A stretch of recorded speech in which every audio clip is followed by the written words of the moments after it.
No declaration. No announcement. No reason given. Just orders. And suddenly, thousands of men were in a place they'd never heard of. Fighting an enemy they'd never been told about. Dying for a cause that didn't have a name. You could see it in their eyes. Not fear. Confusion.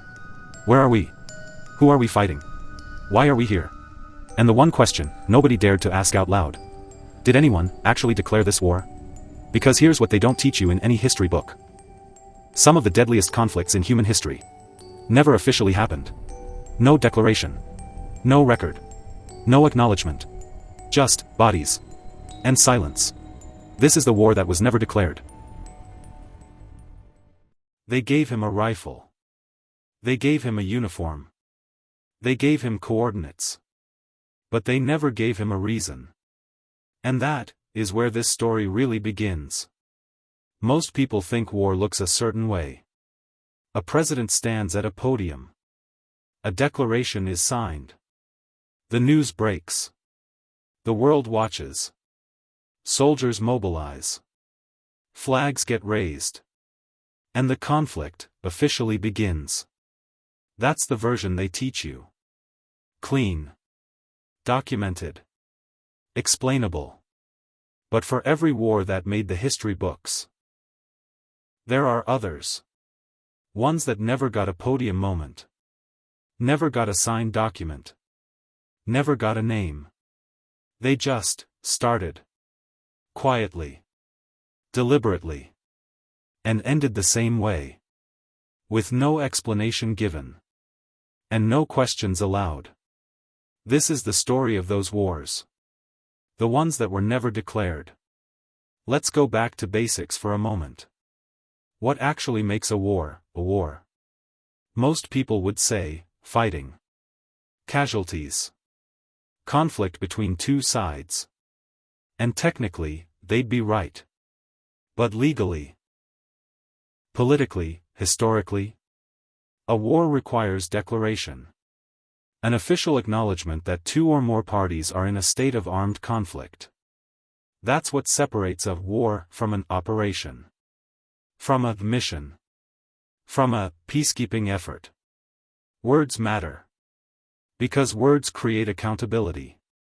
And accountability is exactly what certain people want to avoid. So here's the trick they figured out a long time ago. If you never declare it, it never officially happened. No declaration means no congressional approval. No approval means no oversight. No oversight means no questions. And no questions means complete freedom to operate. That's not a theory. That's a documented pattern. Repeated across decades. Across administrations. Across continents. Let's talk about what this actually looks like in practice. Imagine you're a soldier. You've been trained. You're prepared. And one morning, you receive orders. The orders are specific in some ways. Location. Timeline. Objective. But vague in others. Who exactly is the enemy? What is the legal basis for this operation? What happens if things go wrong? Those questions don't get answered. Because in an undeclared conflict, the answers don't exist. Or more accurately, they exist somewhere. But not anywhere you're allowed to see. You just move forward. You trust the chain of command. You execute. And somewhere above you, someone is watching the results. Counting the numbers. Evaluating the outcomes. With no record that any of it was ever authorized. Now here's what makes this so effective as a system. It's not just about hiding one conflict. It's about establishing a precedent. Once you demonstrate that you can conduct military operations without formal declaration, without public acknowledgement, without official authorization, and face zero consequences, you've created a template. And templates get used again. And again. And again. Each time slightly larger. Slightly more ambitious. Slightly further from anything that resembles accountability. Until eventually, the exception becomes the rule. And wars stop getting declared at all. They just get conducted. Think about the numbers for a moment. Since the end of World War II, the last formally declared war in modern history for most major powers. How many conflicts do you think there have been? Dozens. Hundreds, depending on how you count them. Proxy wars. Covert operations. Military interventions. Regime changes backed by foreign forces. Civil conflicts fueled by outside weapons and money. Operations that lasted years. That displaced millions. That cost hundreds of thousands of lives. And the vast majority of them were never officially declared. Never went through formal legal channels. Never received the kind of public debate and scrutiny that a declaration of war is supposed to require. They happened in the shadows. Justified by vague authorizations. By emergency powers. By classified memos that the public still hasn't seen. By decisions made in rooms with no cameras. By people whose names most citizens wouldn't recognize. And here's where it gets even more complicated. Because it's not just governments doing this. It's organizations operating beneath governments. Or alongside them. Or sometimes, above them. Think about what that means.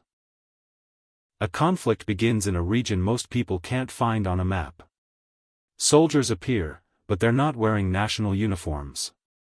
They're contractors. Advisors. Support personnel. Weapons start flowing in, but through channels that don't trace back to any official military. Money gets moved, through foundations, through private entities, through systems designed specifically to avoid detection. And the conflict grows. People die. Communities are destroyed. And back home, most people never hear about it. Or if they do, it gets described as something else entirely. A regional dispute. A stability operation. A counterterrorism effort. Language designed to describe without revealing. To inform without explaining. To satisfy the surface-level question. While burying everything underneath. Let's talk about the soldiers in these conflicts. Because they're the ones who carry the real weight of all of this. They don't get to choose which wars are declared and which aren't. They don't get to decide if the legal framework exists for what they're being asked to do.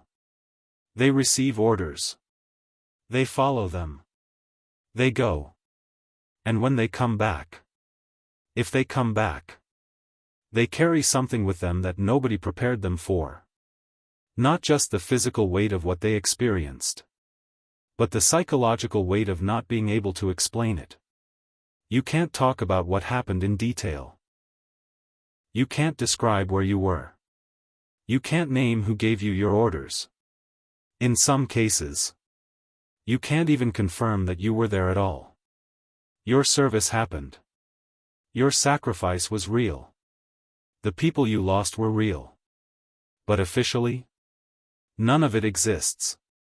And that silence, that forced silence, does something to a person that no amount of training prepares you for.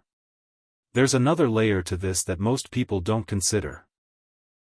The civilian populations caught in these undeclared conflicts. They don't get the benefit of official status either. When a declared war ends, there are treaties, agreements, reconstruction efforts, international frameworks designed to help rebuild. But when an undeclared conflict ends, it just stops. No treaty. No formal acknowledgement. No framework for what comes next. The weapons stay. The trauma stays. The destroyed infrastructure stays. And the people who were caught in the middle of something they never asked for are left to figure it out alone. With no record that any outside force was ever there. with no accountability for what was done to them, with no mechanism to even begin to demand answers. Because officially, nothing happened. So why does this system persist? Why, after decades of evidence? After countless examples? After whistleblowers and journalists and investigators have pointed directly at this pattern? Does it continue? The answer is uncomfortable. But it's also simple. Because it works. It achieves objectives that declared wars can't. It moves faster than any formal process allows. It operates without the friction of public debate. Without the inconvenience of opposition. Without the risk of a vote going the wrong way.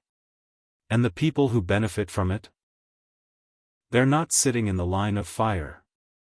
They're not the ones coming home changed. They're not the ones living in the rubble afterward. They're the ones watching the results. Evaluating the data. Moving to the next decision. In rooms that don't have names. In meetings that don't have minutes. Making choices that will never appear in any official record.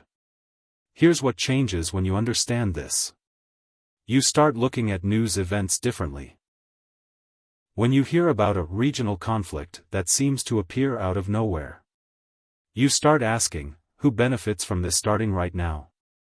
When you see a peacekeeping mission that somehow involves heavy weapons and zero media access, you start asking, what are they trying to keep hidden?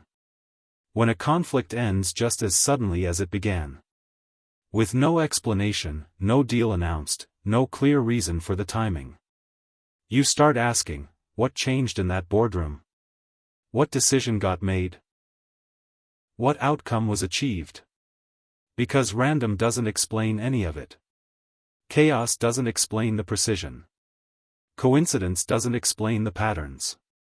The hardest part of understanding all of this isn't the information itself. It's the feeling that comes after.